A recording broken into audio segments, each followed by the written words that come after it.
হ্যাঁ হবে, কালকে আমি আবার এই সময়ে এইখানে তোমার জন্য অপেক্ষা করব, তুমি এসো কেমন? আমি বললাম আচ্ছা।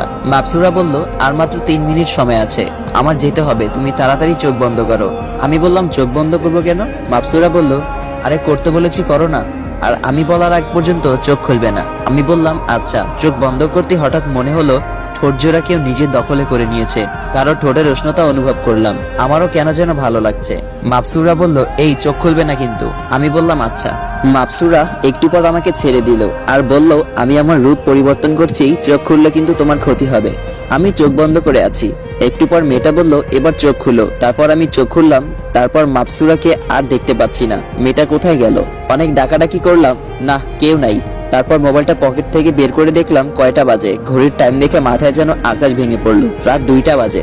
আজকে বাসায় গেলে মা আমাকে মেরেই ফেলবে। তাড়াতাড়ি করে উঠে ঘরের দিকে হাঁটা দিলাম, কিন্তু কেন যেন মনে হচ্ছে ঠোঁট জোড়া মিষ্টি হয়ে আছে। মনে হয় মিষ্টির গোডাউনে ঢুকে কয়েক শত কেজি মিষ্টি খেয়েছি। বাসায় প্রায় পৌঁছে গিয়েছি, আর একটু পথ বাকি। ও আচ্ছা, আমার পরিচয় দিতে তো ভুলে গেছি। আমার নাম আকাশ, পড়ালেখা অনার্স 2য় বর্ষ পর্যন্ত। আর পড়া হয়নি, কারণ মা মারা যায়। পরে বাবাও আরো একটা বিয়ে করে নেয়, তিনি চায় না আমি আর পড়ালেখা করি, সো অফ করে দিয়েছি। আর একটা ছোটখাটো দোকানে কাজ করি, এই পরিচয়টা খালি গল্পের ক্ষেত্রে।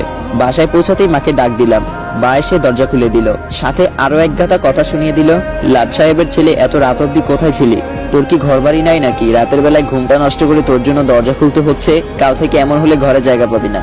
আকাশ ভাবলো কি আর করার, কথা শোনা তো আমার নসিবে সবসময় লেখা আছে। মাথা নিচু করে রুমে গিয়ে ফ্রেশ হয়ে নিলাম, কিন্তু একটা জিনিস লক্ষ্য করলাম, গায়ে পরনের শার্টটা যখন খুললাম তখন একটা ঘ্রাণ আসলো নাকে।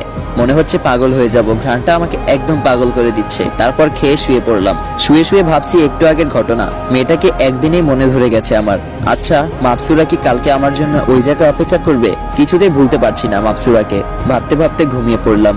অন্যদিকে মাপসুরা ওর পরিপালকে যায়। মাপসুরার বাবা বলে কিরে, বলির পাঠা পেলি? মাপসুরা বলল হ্যাঁ বাবা, বলির পাঠা পেয়ে গেছি। মাপসুরার বাবা বলল তো কতদিন সময় লাগবে তোকে ওর পটাতে? মাপসুরা বলল বাবা বেশি দিন না, অল্প কয়েকদিন ধৈর্য ধরো তোমরা। মাপসুরার বাবা বলল আচ্ছা। অন্যদিকে সকালবেলায় ঘুমের মধ্যে কিরে পানি পড়ে কোথা থেকে? ছাদ কি ছিদ্র হয়ে গেল নাকি যে বাইরে বৃষ্টি হচ্ছে ঘরে এসে পানি পড়ছে? ঘুম ঘুম চোখ খুলে দেখে ওর সৎমা পানির বালতি হাতে নিয়ে দাঁড়িয়ে আছে। বুঝে গেলাম পানি কোথা থেকে পড়ছিল। আকাশের মা বলে কিরে লাট সাহেবের ছেলে, সকাল কি হয় নাই এখনো? কয়টা বাজে খেয়াল আছে তোর? কাজে যাচ্ছিস না কেন? আকাশ বলল মা একটু ঘুমাতে দাও না। আকাশের মা বলল ওকে ঘুমা, তোর আজকে ঘরে কিছুই মিলবে না। আকাশ বলল মা তুমি এমন করো কেন? আকাশের মা বলল কেমন করি, কাজে না গিয়ে পরে পরে ঘুমাচ্ছিস? ঘরের বাজার সদাই এর টাকা তোর কোন বাবা দিবে শুনি? তোর বাবা যা কামাই করে সব তো আমাদের খরচে লেগে যায়। তোর জন্য এক্সট্রা করে সবকিছু করতে পারবো না, নিজের সমস্ত কিছু নিজে রোজগার করে আন না, তাহলেই ঘরে খাবার জুটবে। আকাশ বলল ওকে মা, কাজে যাচ্ছি, তুমি নাস্তা দাও। আকাশের মা বলল নাস্তা আমরা খেয়ে নিয়েছি, তোর জন্য নাস্তা নাই। নাস্তা ছাড়া কাজে যা, না হয় রাতের খাবারও জুটবে না কপালে। এই বলে চলে গেল রুম থেকে। মার কথা শুনে চোখে পানি চলে এলো। যেমনই হোক, আপন মা না হোক, সৎ মা হোক, তারপরেও তো মা। কিভাবে পারে উনি এমন ধারা করতে আমার সাথে? ওনারও তো একটা মেয়ে আছে, ওর জন্য তো সবসময় কিছু রেডি থাকে, কিন্তু আমার কপালে সামান্য নাস্তাটুকু জুটে না। আজ মা যদি বেঁচে থাকতো এমন ধারা কোনোদিন আমার সাথে করতো না। ফ্রেশ হয়ে কাজে চলে গেলাম। দুপুরে হালকা কলা পাউরুটি খেয়ে চালিয়ে দিলাম। রাতের বেলায় যথাসময়ে কাজ শেষ করে হেঁটে হেঁটে আসছি কালকের সেই জায়গায়।